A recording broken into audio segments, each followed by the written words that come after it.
Test 2. You will hear a number of different recordings, and you will have to answer questions on what you hear. There will be time for you to read the instructions and questions, and you will have a chance to check your work. All the recordings will be played once only. The test is in 4 sections. At the end of the test, you will be given 10 minutes to transfer your answers to an answer sheet. Now turn to Section 1. Section 1. You will hear a student talking to the student accommodation officer at a college. First, you have some time to look at questions 1 to 5.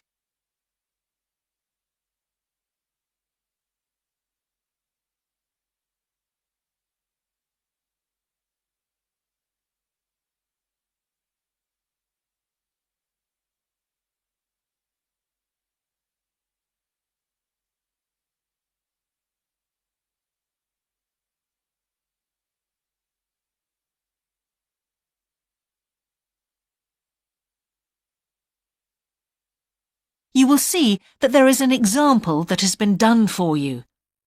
On this occasion only, the conversation relating to this will be played first.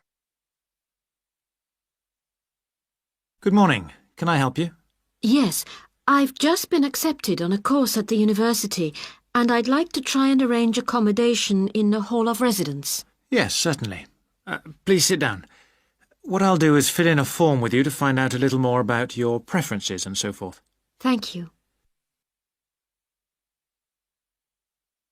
The student wishes to arrange accommodation in a hall of residence, so hall has been written in the space. Now we shall begin. You should answer the questions as you listen, because you will not hear the recording a second time. Listen carefully and answer questions 1 to 5. Good morning. Can I help you? Yes, I've just been accepted on a course at the university, and I'd like to try and arrange accommodation in a hall of residence. Yes, certainly. Please sit down. What I'll do is fill in a form with you to find out a little more about your preferences and so forth. Thank you. So, first of all, can I take your name?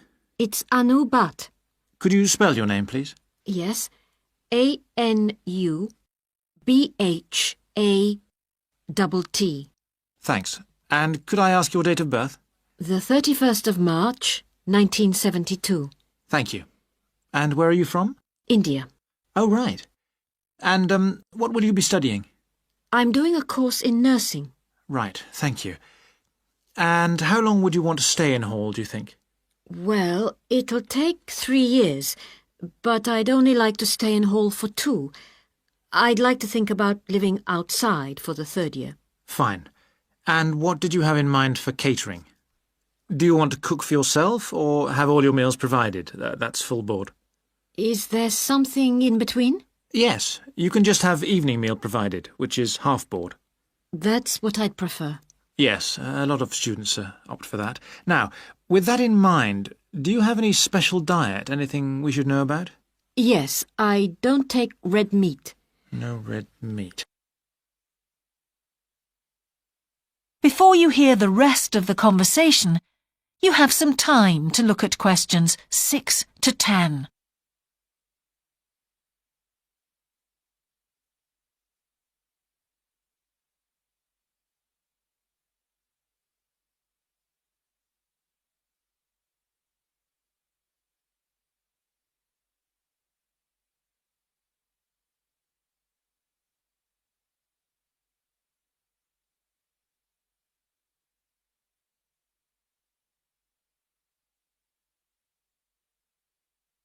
Now listen and answer questions 6 to 10. Now, thinking about the room itself, we have a number of options. You can have a single study bedroom or you can have a shared one. These are both what we call simple rooms. The other alternative is to opt for a single bedsit, which actually has more space and better facilities. There's about £20 a week difference between them. Well, actually, my grant is quite generous, and I think the bedsit sounds the best option. Lovely. I'll put you down for that, and we'll see what availability is like. Now, can I ask some other personal details which we like to have on record? Yes, of course.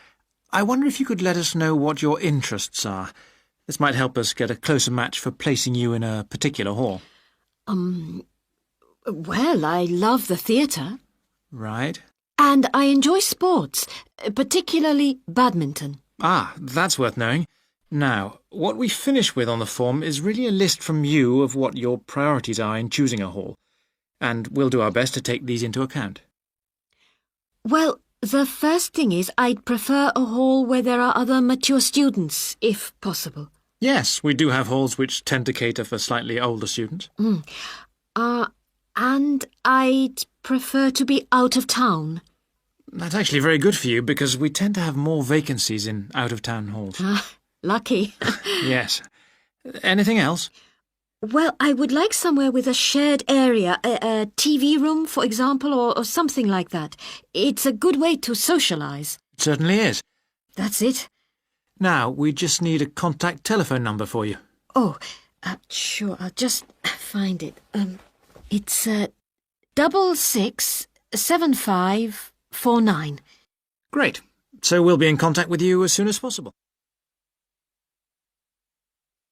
That is the end of section 1. You now have half a minute to check your answers.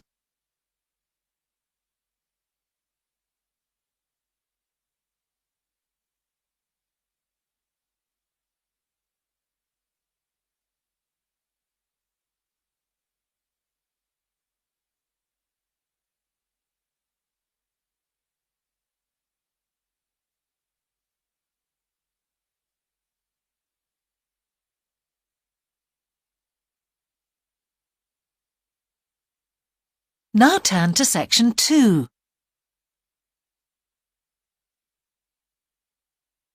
Section 2. You will hear a man giving a talk to new members of a wildlife club in the south of England. First, you have some time to look at questions 11 to 13.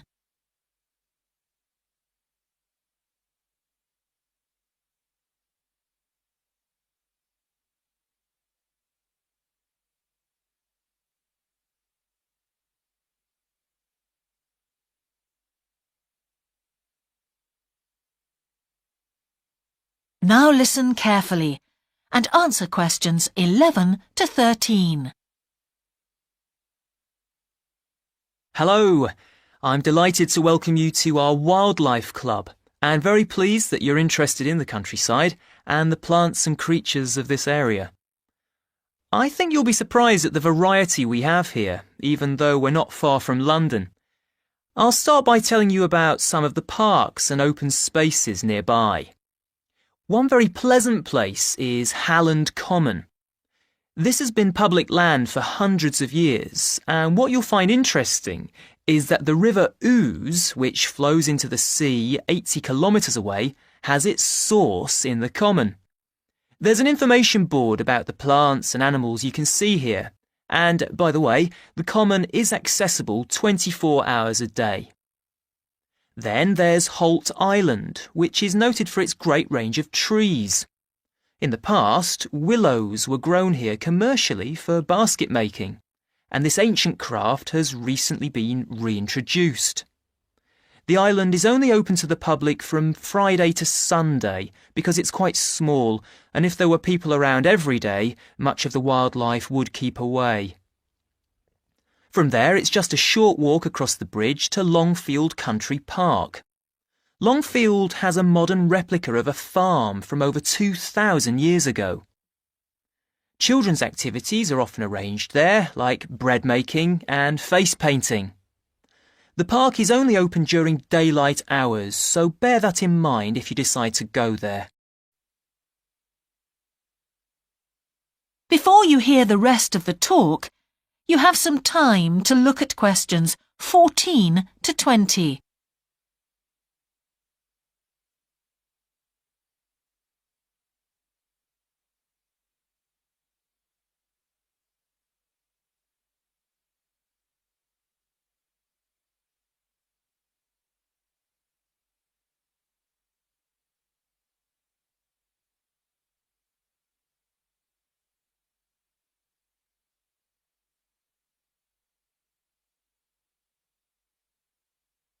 Now listen and answer questions 14 to 20.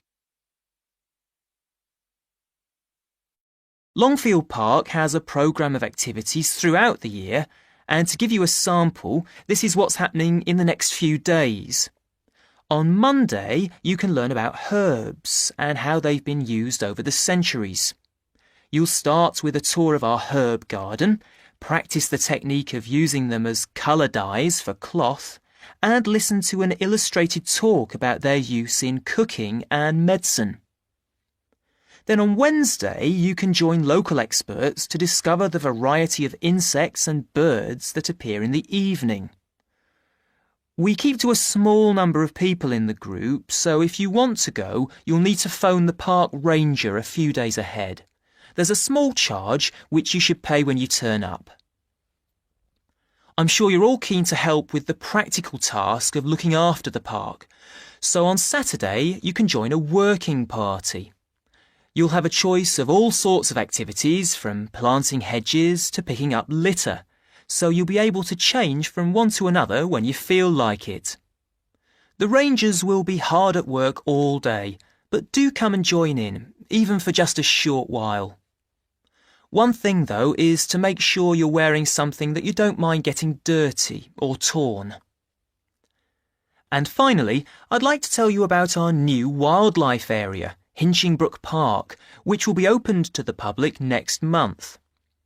This slide doesn't really indicate how big it is, but anyway, you can see the 2 gates into the park and the main paths. As you can see, there's a lake in the northwest of the park, with a bird hide to the west of it at the end of a path, so it'll be a nice, quiet place for watching the birds on the lake. Fairly close to where refreshments are available, there's a dog walking area in the southern part of the park, leading off from the path. And if you just want to sit and relax, you can go to the flower garden. That's the circular area on the map, surrounded by paths. And finally, there's a wooded area in the western section of the park, between 2 paths. OK, that's enough from me, so let's get on and have a look. That is the end of section 2. You now have half a minute to check your answers.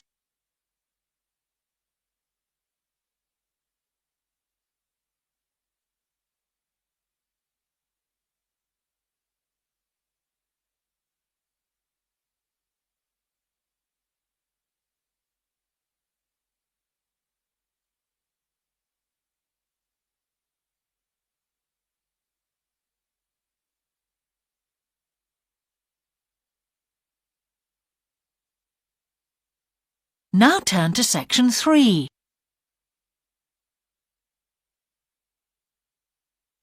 Section 3. You will hear the Director of Studies in an English Language Centre and a student representative talking about their Self-Access Centre. First, you have some time to look at questions 21 to 24.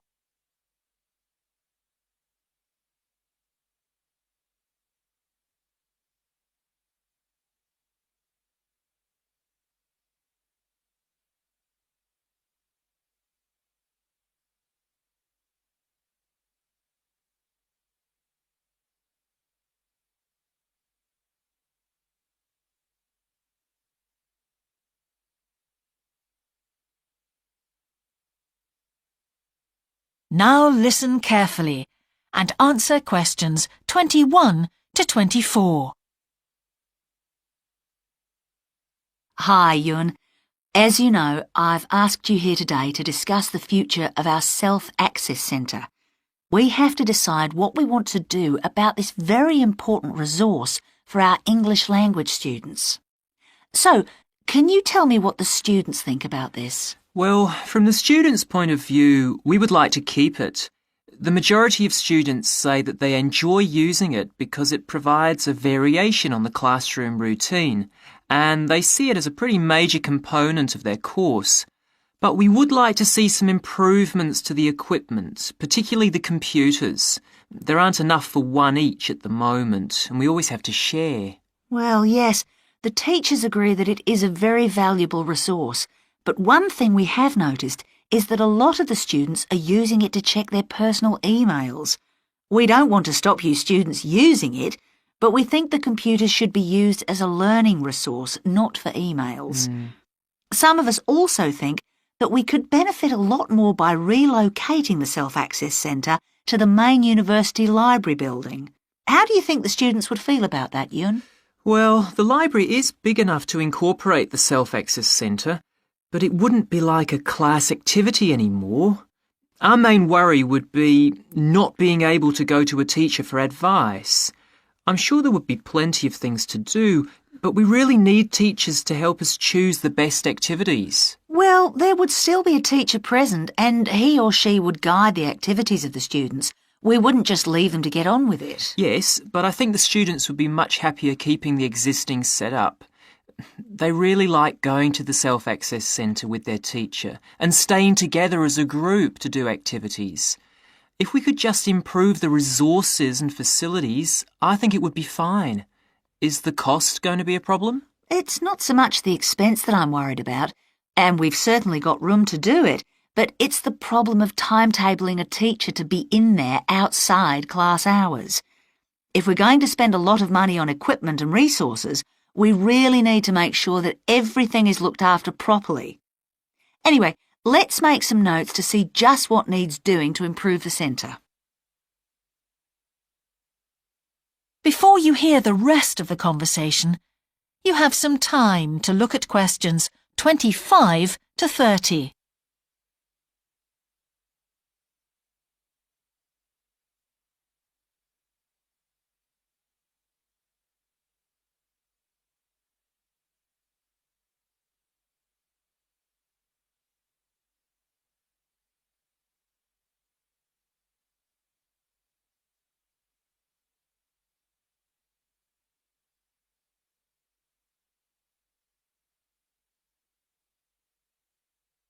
Now listen and answer questions 25 to 30.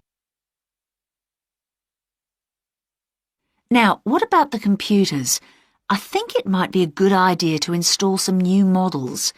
They would take up a lot less room, and so that would increase the workspace for textbooks and so on. That would be great. It is a bit cramped in there at times. What about other resources?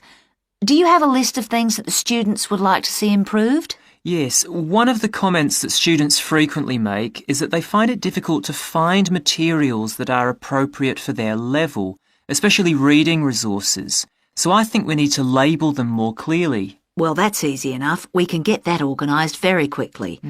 In fact, I think we should review all of the study resources as some of them are looking a bit out of date. Definitely. The CD section especially needs to be more current. I think we should get some of the ones that go with our latest course books and also make multiple copies. Good. Now, I was also thinking about some different materials that we haven't got in there at all. What do you think of the idea of introducing some workbooks? If we break them up into separate pages and laminate them, they'd be a great resource. The students could study the main course book in class and then do follow-up practice in the Self-Access Centre. That sounds good. OK, now finally we need to think about how the room is used. I'll have to talk to the teachers and make sure we can all reach some agreement on a timetable to supervise the centre after class. But we also need to think about security too, especially if we're going to invest in some new equipment. What about putting in an alarm? Good idea. The other thing I'd like to do is talk to our technicians and see whether we could somehow limit the access to email. I really don't want to see that resource misused. What about if we agree to only use it before and after class? Yes, that would be fine. OK, anyway, that's great for now. We'll discuss it further when we've managed to sort. That is the end of section 3. You now have half a minute to check your answers.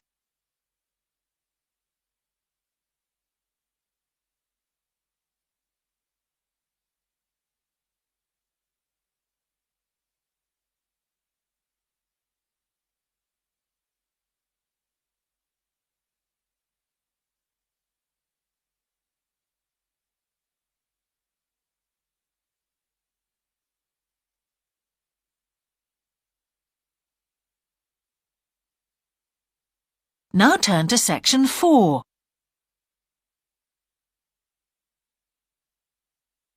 Section 4. You will hear the beginning of a lecture about business cultures. First, you have some time to look at questions 31 to 40.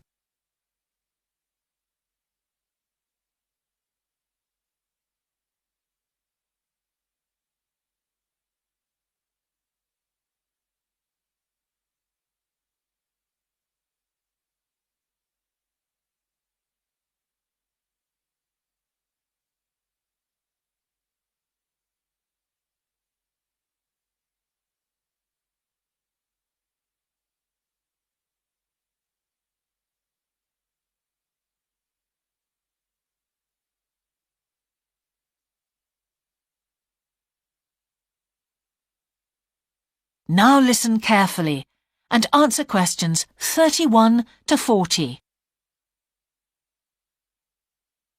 Good morning, everyone. Now, whether you're going to university to study business or some other subject, many of you will eventually end up working for a company of some kind.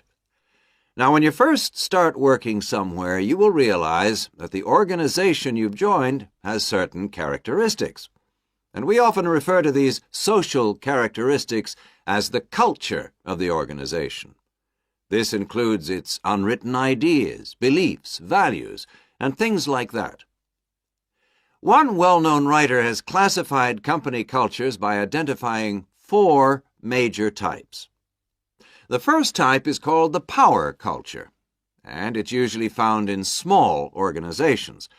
It's the type of culture that needs a central source of power to be effective. And because control is in the hands of just 1 or 2 people, there aren't many rules or procedures. Another characteristic is that communication usually takes the form of conversations rather than, say, formal meetings or written memos. Now, one of the benefits of this culture is that the organization has the ability to act quickly. So it responds well to threat or danger on the one hand, and opportunity on the other.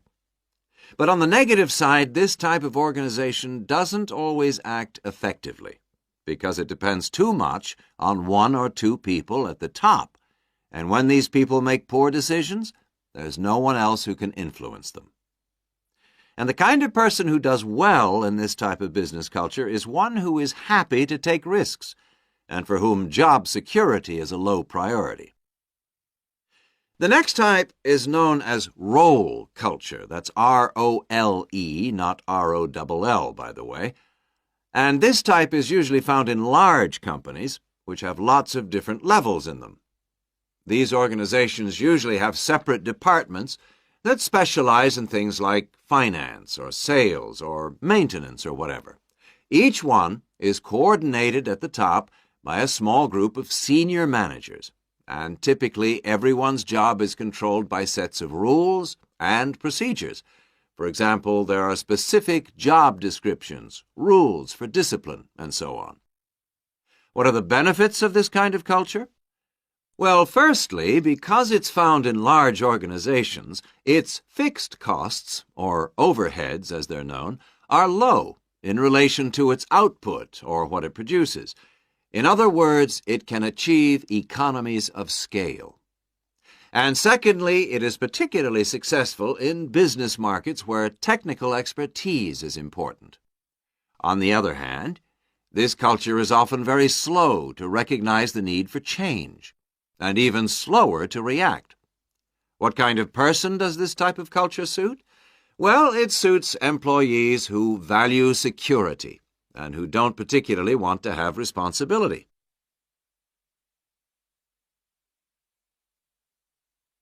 Moving on now to task cultures. This type is found in organizations that are project-oriented. You usually find it where the market for the company's product is extremely competitive, or where the products themselves have a short lifespan. Usually, top management delegates the projects, the people, and other resources, and once these have been allocated, little day-to-day control is exercised from the top, because this would seem like breaking the rules. Now, one of the major benefits of this culture is that it's flexible. But it does have some major disadvantages, too. For instance, it can't produce economies of scale or great depth of expertise. People who like working in groups or teams prefer this type of culture. And finally, the fourth category is called the person culture. This type is quite unusual. That is the end of section 4.